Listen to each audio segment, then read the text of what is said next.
Fais comme l'oiseau, sa vie d'amour et d'eau fraîche, un oiseau.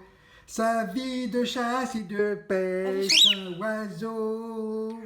Mais jamais rien ne l'empêche, l'oiseau, d'aller plus haut. T'as vu comme il chante avec toi? Bravo. C'est bien, hein? On peut faire un duo, hein? Ah bah oui. Ah bah oui, vous pouvez faire un duo. Alors Nathalie, raconte-moi un peu comment tu fais pour apprivoiser les oiseaux. En fait, quand ils sont tout petits, je les nourris. Je les nourris quand ils sont encore au nid. Et donc, ça leur enlève la peur de l'être humain.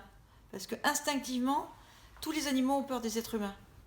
Et donc, si tu les prends tout petits, puis que tu les nourris, tu les cajoles, tu les pomponnes, tu t'en occupes, ils sont à un moment donné où ils n'ont pas encore intégré la peur de l'être humain, et tu arrives juste avant, et tu peux en faire des animaux de compagnie. Et ça les effraie pas, ces parents, que tu t'en occupes? Bah, ils sont pas plus que ça. Enfin, je veux dire, ils sont pas, ils ont peur, mais bon, la mère elle est aussi apprivoisée, donc ça se passe bien. Et tu les nourris avec quoi? Avec un petit peu de lait Je leur donne une pâtée spéciale que je mélange à de l'eau et qui ressemble à ce que les parents leur donnent, qui est donc un mélange de légumes, de graines écrasées sous forme de poudre que tu mélanges avec de l'eau qu'on met dans une seringue. Puis je les nourris par cette seringue jusqu'à ce qu'ils soient capables de manger des graines, de voler et autres. Et après, ils te quittent plus. Et après, ils me quittent plus. Enfin, ils me quittent plus, mais non, ça suffit pas. C'est-à-dire qu'une fois qu'ils grandissent et qu'ils mangent des graines, il faut continuer. C'est-à-dire qu'il faut les manipuler, il faut jouer avec eux, et puis il faut les aimer vraiment. Comme des bébés. Voilà, parce qu'ils ressentent énormément tous nos affects. Quand j'arrive du travail, si je suis contrariée ou que... Eh ben, ils sont contrariés aussi. Ils sont nerveux, ils n'ont pas envie de venir me voir. Et puis si j'arrive, je suis détendue, je suis contente de les voir, hop, ils viennent tout de suite. Puis on passe la soirée ensemble, on fait toute la journée ensemble.